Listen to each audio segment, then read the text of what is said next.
بسم اللہ الرحمن الرحیم۔ السلام علیکم۔ گرمیوں کے دن تھے۔ میں گرمی کے دنوں میں چھت پر سو جاتا تھا۔ رات میں چلنے والی ٹھنڈی ہوائیں مجھے فوراً نیند کی وادیوں میں پہنچا دیتی تھیں۔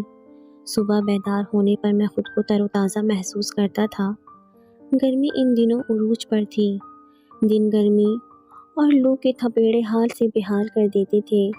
میں روزانہ کی طرح شام کو ٹھنڈے پانی سے نہا لیتا تھا اور رات کے کھانے سے فراغت پا کر دوستوں میں چلا جاتا تھا۔ گاؤں میں نوجوانوں کے لیے یہی ایک تفریح تھی۔ رات میں جب چھت پر چارپائی پر لیٹا، مجھے ایسا محسوس ہوا کوئی اور بھی آ کر لیٹ گیا ہے۔ ایسا کئی راتوں سے میرے ساتھ ہو رہا تھا۔ میں جب دیکھتا کچھ نظر نہیں آتا، لیکن آج مجھے محسوس ہو رہا تھا۔ میں نے ڈرتے ڈرتے دیکھا، وہ کوئی 18 سال کی دوشیزہ تھی۔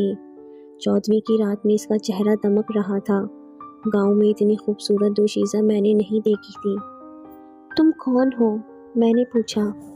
میں لڑکی ہوں۔ یہ مجھے معلوم ہے۔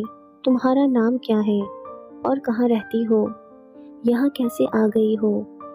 تم نے ایک ساتھ کئی سوال کر لیے ہیں۔ میں باری باری ان سوالات کے جواب دیتی ہوں۔ میرا نام پری وش ہے۔ میں کہاں رہتی ہوں؟ اس کا جواب یہ ہے کہ وہ سامنے جو درخت ہے، اس پر ہمارا خاندان رہتا ہے۔ اب یہ بات سن کر تمہاری سمجھ میں آ جانی چاہیے کہ میں کہاں سے آئی ہوں۔ اس کا جواب سن کر مجھ پر کپکپی طاری ہو گئی۔ میرے لیے یہ بات آسانی سے سمجھ میں آ گئی تھی۔ اس دوشیزہ کا تعلق آسیب قبیلے سے تھا۔ اس درخت کے بارے میں گاؤں میں مشہور تھا۔ یہ آسیبی درخت ہے۔ اس درخت کو کئی بار کاٹنے کی بھی کوشش کی گئی تھی، لیکن کامیابی نہ ہو سکی۔ جیسے ہی درخت پر کلہاڑی کا وار کیا جاتا، درخت سے خون کی تیز دھار نکل پڑتی۔ خون دیکھ کر درخت کاٹنے والا بری طرح خوفزدہ ہو جاتا اور درخت کو چھوڑ کر بھاگ جاتا۔ گاؤں کے ایک نوجوان جمن نے بھی اپنی پوری کوشش کی کہ اس درخت کو جڑ سے اکھاڑ پھینکے۔ اس نے خون کی پرواہ نہ کرتے ہوئے کئی وار درخت پر کیے۔ چند بار درخت پر کرنے سے جمن کی عجیب حالت ہو گئی۔ وہ کلہاڑی پھینک کر پاگلوں کی طرح اپنے گھر کی طرف بھاگا۔ شام تک اس کو بخار آ گیا۔ جمن کی حالت خراب سے خراب ہوتی جا رہی تھی۔ ڈاکٹر کو بلایا گیا، مگر اس کی بیماری میں کوئی افاقہ نہ ہوا۔ 3 دن تک اس کی یہی حالت رہنے پر مولوی صاحب کو دم کرنے کو بلایا گیا۔ مولوی کرامت کے دم کیا پانی پلانے سے جمن کی حالت بہتر ہو گئی۔ صحت یاب ہونے پر اس نے درخت کاٹنے سے توبہ کر لی۔ جمن کی طبیعت خراب رہنے سے گاؤں والوں نے درخت کو کاٹنے سے توبہ کر لی تھی۔ مولوی کرامت نے بھی گاؤں والوں کو سمجھا دیا تھا کہ اس درخت پر آسیب کا بسیرا ہے۔ ان کو تنگ کرنے پر آسیب گاؤں کے لوگوں کو تنگ کریں گے۔ گاؤں کے لوگ پہلے ہی سے آسیب سے خوف زدہ تھے، اس لیے مولوی صاحب کی بات آسانی سے سمجھ میں آ گئی۔ میرے پاس کیوں آئی ہو؟ میں نے پوچھا۔ تم مجھے اچھے لگتے ہو، اس لیے تمہارے پاس آئی ہوں۔ میں چند دنوں سے محسوس کر رہا ہوں میری چارپائی پر کوئی ہے، مگر مجھے کچھ دکھائی نہیں دے رہا تھا۔ ہاں، وہ میں ہی تھی۔ میں یہ دیکھنا چاہ رہی تھی کہ تم اندیکھی چیزوں سے کتنا خوفزدہ ہوتے ہو۔ پھر تم نے کیا محسوس کیا؟ تم ایک بہادر نوجوان ہو۔ تمہاری جگہ کوئی اور ہوتا، وہ چھت پر سونا چھوڑ دیتا۔ یہ تمہاری ہمت ہے کہ چھت کو چھوڑ کر بھاگے نہیں۔ تم مجھے کب سے جانتی ہو؟ جب تم بہت چھوٹے تھے۔ میرا قبیلہ اس وقت یہاں آ کر رہنے لگا تھا۔ میں بھی اس وقت بہت چھوٹی تھی۔ میں جب بھی تمہیں دیکھتی تھی، نہ جانے مجھے کیا ہو جاتا تھا۔ دل چاہتا تھا کہ تم سے باتیں کروں، ایسا ممکن نہ تھا۔ میں انسانی روپ میں بچوں کے ساتھ کھیلنے آ جاتی تھی۔ ان بچوں میں تم بھی شامل ہوتے تھے۔ اچھا، تم جب سے مجھے جانتی ہو؟ میں نے حیرت سے دیکھا۔ ہاں، اب تم جوانی کی حدود چھو رہے ہو، اس لیے میں نے سوچا تم سے ملاقات کر کے اپنے بارے میں بتا دیا جائے۔ تمہارا قبیلہ مجھ سے ملنے پر اعتراض نہیں کرے گا؟ نہیں، اس معاملے میں ہم سب کو آزادی ہے۔ ہم جن سے ملاقات کریں، دوستی کر لیں، قبیلہ کچھ نہیں کہے گا۔ ہاں، البتہ کوئی ہمیں نقصان پہنچانا چاہے یا ہمارے قبیلے کو اس درخت سے بے دخل کرنا چاہے، پھر پورا قبیلہ ان لوگوں کے خلاف ہو جائے گا اور اسے نقصان پہنچائے گا، اس نے بتایا۔ وہ چمن کے واقعے کے بعد لوگ درخت کو کاٹنے کو بھول چکے ہیں۔ میں نے کہا، تمہیں یاد ہے ایک بار تم دریا میں ڈوب گئے تھے اور پھر دریا کے کنارے لوگوں کو ملے تھے؟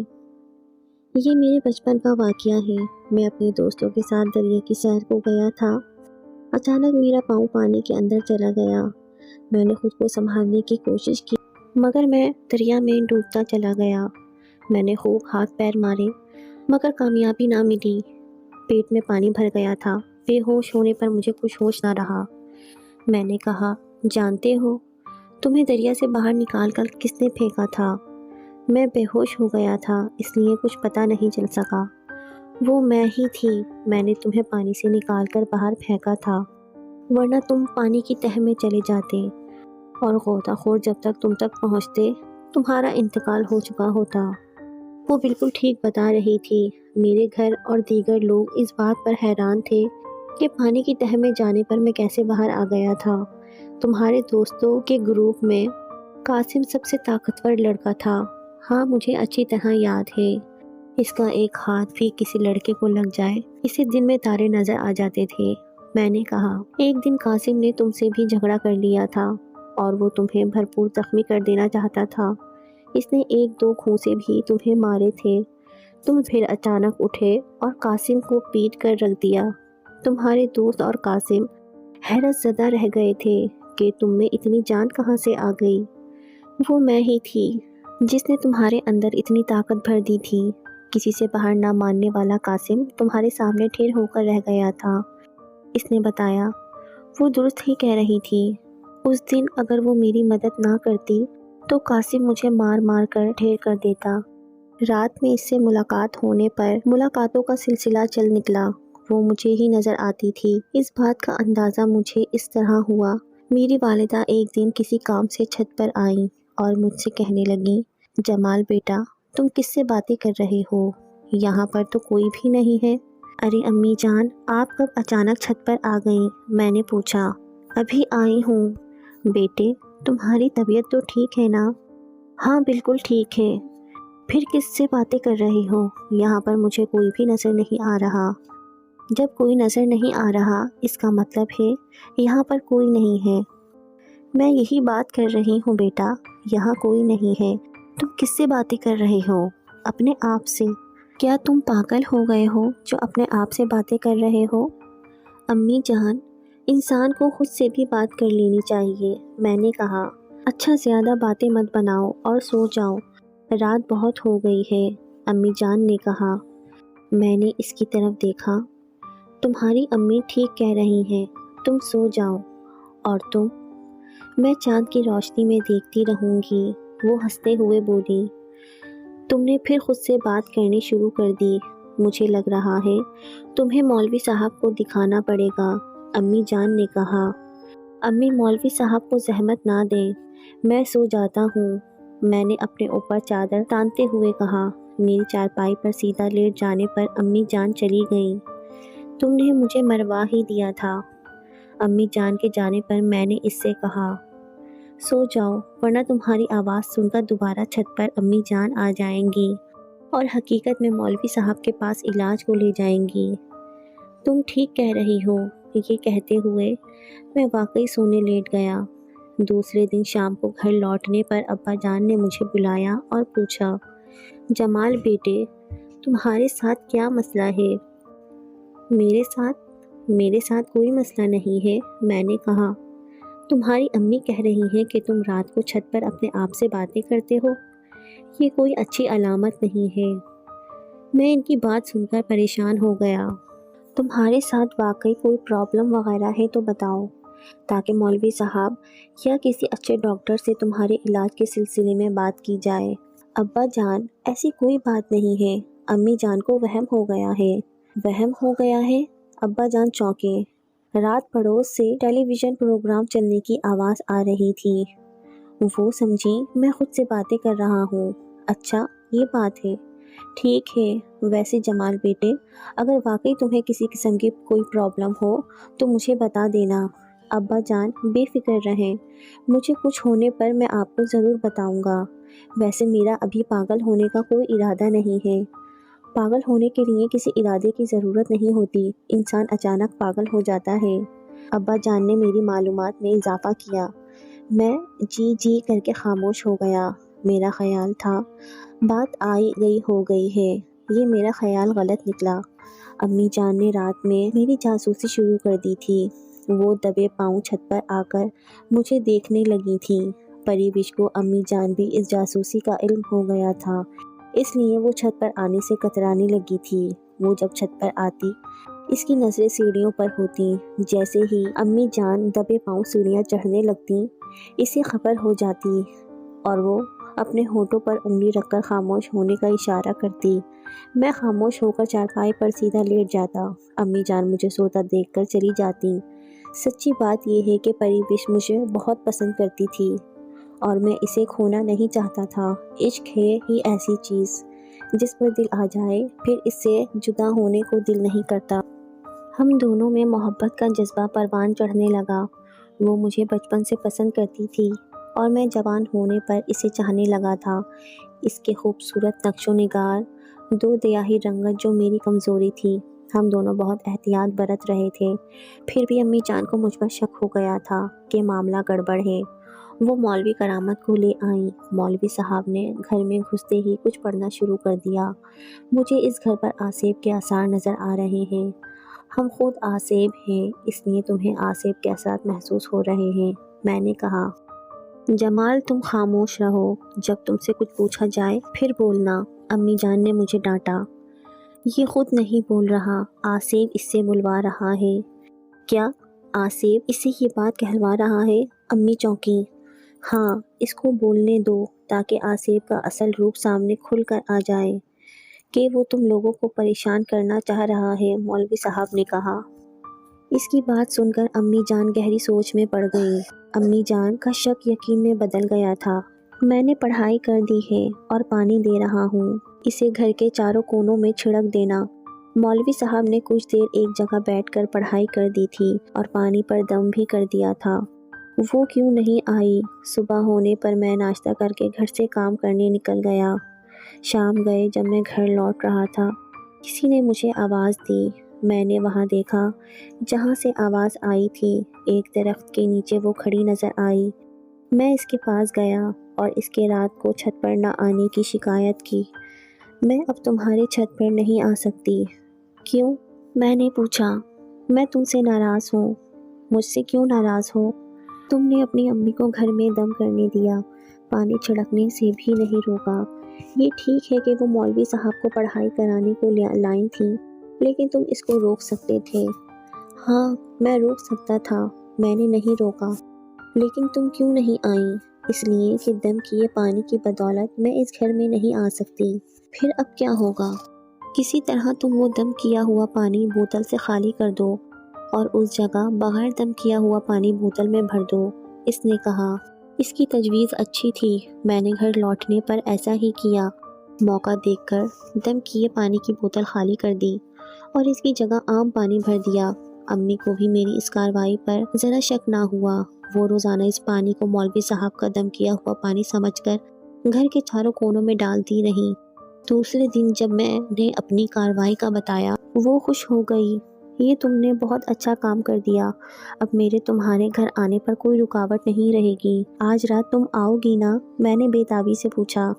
نہیں، ابھی چند دن لگیں گے، اس نے کہا۔ وہ کیوں؟ اس لیے مولوی صاحب کے دم کیے پانی کا چند دن اثر رہے گا، جیسے ہی اثر ختم ہوا میرے وہاں آنے میں کوئی رکاوٹ نہیں رہے گی۔ ٹھیک ہے، اس وقت تک ہم یہاں ملتے رہیں گے، میں نے کہا۔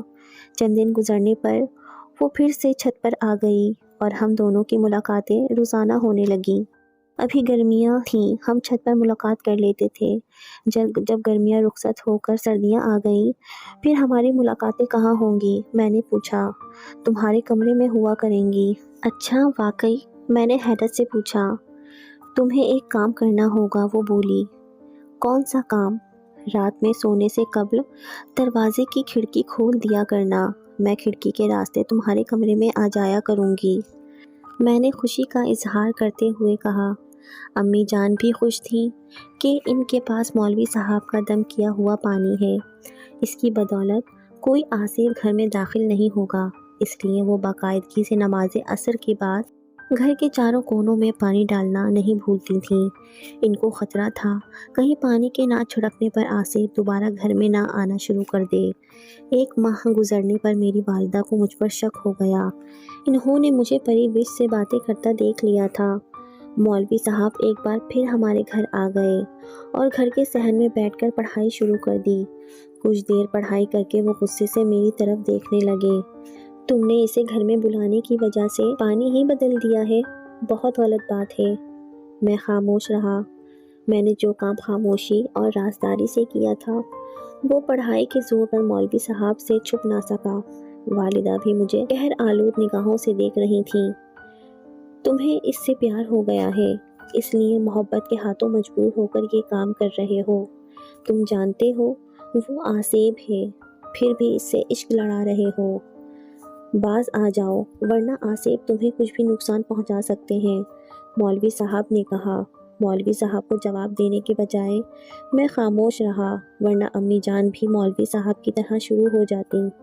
مولوی صاحب کچھ دیر پڑھائی کرتے رہے، پانی پر دم کر کے دیا۔ امی جان کو ہدایت دی کہ وہ اس پانی کو گھر کے چاروں کونوں میں چھڑکیں۔ امی جان نے دم کیا، پانی چھڑک دیا۔ اس بار مولوی صاحب نے کئی تعویذ دیے، ایک میرے بازو پر، دوسرا گلے میں ڈال دیا، باقی بچ جانے والے تعویذ میرے جسم پر رگڑ کر جلانے تھے۔ اس بار امی جان نے دم کیے پانی کی بوتل اچھی طرح محفوظ مقام پر چھپا دی تھی تاکہ میرے ہاتھ وہ بوتل نہ لگ سکے۔ مولوی صاحب نے اس بار ایسا انتظام کر دیا تھا وہ میرے نزدیک بھی نہیں آ سکتی تھی۔ جب وہ میرے گھر نہیں آئی میں اس درخت کے پاس چلا گیا، اس سے ملنے کی امید تھی۔ وہاں واقعی اس سے ملاقات ہو گئی۔ وہ جیسے ہی میرے قریب آئی ایک جھٹکے سے دور ہو گئی۔ کیا ہوا؟ میں نے پوچھا۔ پتہ نہیں، تمہارے نزدیک آتے ہی مجھے کرنٹ کا جھٹکا لگا۔ کرنٹ لگا ہے؟ کیا میں بجلی کا کھمبا ہوں جس کے بارش کے دنوں میں قریب جانے پر کرنٹ کا جھٹکا لگ جاتا ہے؟ اس وقت تم واقعی بجلی کا کھمبا لگ رہے ہو، وہ بولی۔ کمال ہے، اس سے قبل تم میرے قریب آتی رہی ہو، اس وقت تمہیں کچھ نہیں ہوتا تھا۔ مولوی صاحب نے ضرور تمہیں جسم پر کوئی ایسا تعویذ باندھ دیا ہے کہ میں تمہارے قریب نہ آ سکوں، وہ بولی۔ ہاں، انہوں نے میرے ہاتھ پر اور گلے پہ تعویذ ڈال دیا ہے، جب بھی مجھے کرنٹ محسوس ہو رہا ہے۔ اس نے کہا، تمہیں مجھ سے ملاقات کرنی ہے تو پھر ان تعویذ کو اپنے جسم سے ہٹانا ہوگا، وہ بولی۔ میں کیسے ان کو ہٹاؤں؟ امی جان نے سختی سے حکم دیا ہے کہ ان تعویذ کو اپنے جسم سے الگ نہ کرنا، اس طرح ہم ایک دوسرے سے جدا ہو جائیں گے۔ ہمیں ان تعویذوں کا حل نکالنا ہوگا۔ حل؟ میں چونکا۔ ہاں، ہر مسئلے کا کوئی نہ کوئی حل ہوتا ہے، اسی طرح ان کا بھی حل ہوگا۔ میں اپنی کسی سہیلی سے اس کا حل پوچھ کر آؤں گی۔ کیا تمہاری سہیلیاں بھی لڑکوں سے عشق کرتی ہیں؟ محبت وہ جذبہ ہے جو کسی بھی انسان اور جنات میں پروان چڑھ جاتا ہے، جیسے مجھے تم سے محبت ہو گئی ہے۔ تمہیں دیکھے بنا کسی پل چین نہیں آتا ہے، کچھ میری بھی یہی حالت ہے۔ میں نے کہا، اس لیے کہہ رہی ہوں، ہمیں اپنی محبت کی خاطر کچھ کرنا ہوگا، تبھی ہم ایک دوسرے کو پا سکتے ہیں۔ پری وش نے کہا۔ رات کو جب میں سونے لیٹا، نیند کوسوں دور تھی۔ سمجھ میں نہیں آ رہا تھا کہ ایسی کون سی تدبیر کی جائے جس سے ہم دونوں کی ملاقاتیں ہوتی رہیں۔ کچھ سمجھ میں نہیں آ رہا تھا۔ میں اس کی جدائی میں پاگل ہوا جا رہا تھا کیونکہ مجھے اس کی عادت ہو گئی تھی۔ میں اس کے لیے جتنا تڑپ رہا تھا وہ بھی میرے لیے تڑپ رہی تھی۔ رات جیسے تیسے گزر گئی۔ دوسرے دن ملاقات ہونے پر اس نے مجھے مسئلے کا حل بتایا۔ مجھے تعویذ اتار کر بستر کے سرہانے رکھ دینے تھے، بستر بھی ایسے لگانے تھے جیسے میں سو رہا ہوں۔ یہ کام سر انجام دے کر برابر کی چھت پر چلے جانا تھا۔ اس چھت پر کسی قسم کا کوئی اثر نہ ہونا تھا۔ اس کی بات سن کر میں خوشی سے اچھل پڑا۔ واقعی اس کی سہیلی کی تجویز اچھی تھی، اس طرح کسی کو پتہ نہیں چلتا۔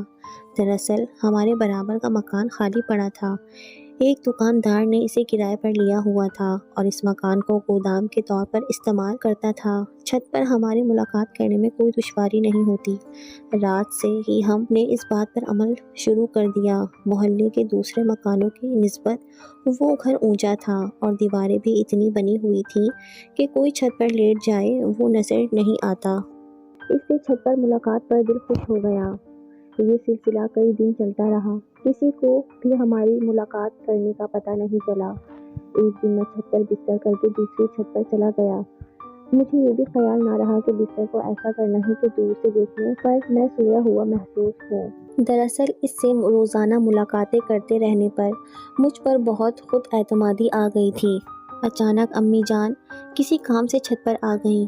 وہ مجھے نہ پا کر حیرت زدہ رہ گئیں۔ میں ان کے سامنے ہی چھت پر آیا تھا اور غائب ہو گیا۔ امی جان نے مجھے آواز لگائی۔ ان کی آواز سن کر میں بری طرح چونکا۔ مجھے ان کے اس طرح اچانک چھت پر آنے کی بالکل بھی امید نہ تھی۔ تم دوسرے کی چھت پر کیوں گئے تھے؟ وہ غصے سے بولیں۔ میں شرمندگی سے نظریں جھکائے سوچ رہا تھا کہ کیا بہانہ بناؤں۔ اچانک میرے ذہن میں خیال آ ہی گیا۔ وہ امی جان، مجھے ایسا لگا کہ برابر کی چھت پر کوئی چور ہے، اس لیے میں وہاں چلا گیا تھا۔ یہ تم نے بڑی بے وقوفی کی ہے، تمہیں دیکھ کر وہ حملہ کر سکتے تھے۔ بس امی، اس طرف میرا ذہن ہی نہیں گیا، ورنہ کبھی بھول کر وہاں نہیں جاتا۔ میں نے بتایا، آج جو تم نے حرکت کی ہے، مگر آئندہ ایسی بے وقوفی ہرگز مت کرنا۔ یہ ڈاکو لوگ بہت خطرناک ہوتے ہیں، خطرہ محسوس کرنے پر گولی بھی چلا دیتے ہیں۔ امی، یہ بہت خطرناک ہوتے ہیں، اس کا مجھے اندازہ ہے۔ ہمیں کیا پڑی ہے کہ دوسروں کے گھر والوں کی چوکیداری کریں؟ یہ اس دکاندار کو سوچنا چاہیے جس کا مال یہاں پڑا ہے، امی جان نے کہا۔ میری باتوں سے متاثر ہو کر وہ نیچے چلی گئیں۔